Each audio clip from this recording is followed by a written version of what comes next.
Wazazi tumeaibika, tumejiaibisha wenyewe kwa wenyewe na watoto wetu. Mzazi anachukua mtoto mwanamke anamtuma mtauni kutafuta maisha. Mtauni anapata kazi, wewe hukumtafutia kazi, kaka yake hakumtafutia kazi, lakini mtoto anakuambia nimepata kazi. Hiyo kazi amepata ameitoa wapi? Hamjui kama kupata kazi ni shida? Kupata kazi inasumbua hata wanaume. Hata wanaume wamesoma lakini hawapati kazi. Lakini wewe unakubali, unalipia mtoto wako nauli, unamupa safari anaenda kutafuta kazi, na kesho anakuambia mzazi wangu nimepata kazi kwa hoteli fulani, hapo ndo ninatumika, ninapata mshahara. Kitu ninawaambia, tunapoendelea kufanya hivyo, watoto wetu tumewafanya makahaba kwa kuzamiria.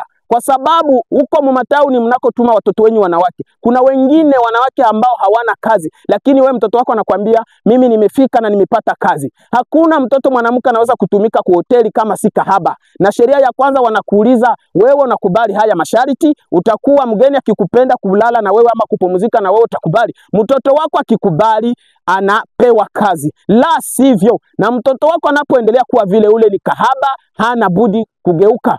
Na hapo unapojua hivyo, kesho talaumu nasema mbona watoto hawaolewi. Unajua kwamba mtoto wako kusema olewi ni wale wa vijana ambao waliishi nao ambao wanamjua. Hata kama kijana anaweza kawa yuko wapi, hawezi kutafuta mwingine, anatafuta yule anamjua. Sasa wewe anapokuwa ameishi na wako, wameishi wote hoteli moja, sijui alimjua fasi anatumika, alifanya ukahaba.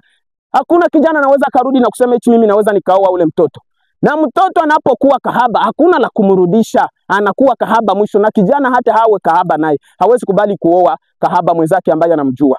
Kijana anajijua ni kahaba wa kutosha, lakini hawezi kumwambia oa na wewe kahaba. Wazazi tulee watoto, tuchunge watoto, tuwatunze. Hiyo ya kutuma watoto wanawake waende watafute kazi, hakuna kazi. Mtauni kuna wengine wamekosa kazi, wewe wako anapata kazi. Umemtuma ukahaba kwa kuzamiria, na kesho talaumu, utasema maneno mengi. Mtoto wewe ndio umemlea vibaya. Lea mtoto, akikushinda akae kunyumba atulie. Hakuna maisha ya mtoto mwanamke kwenda natafuta mumatauni.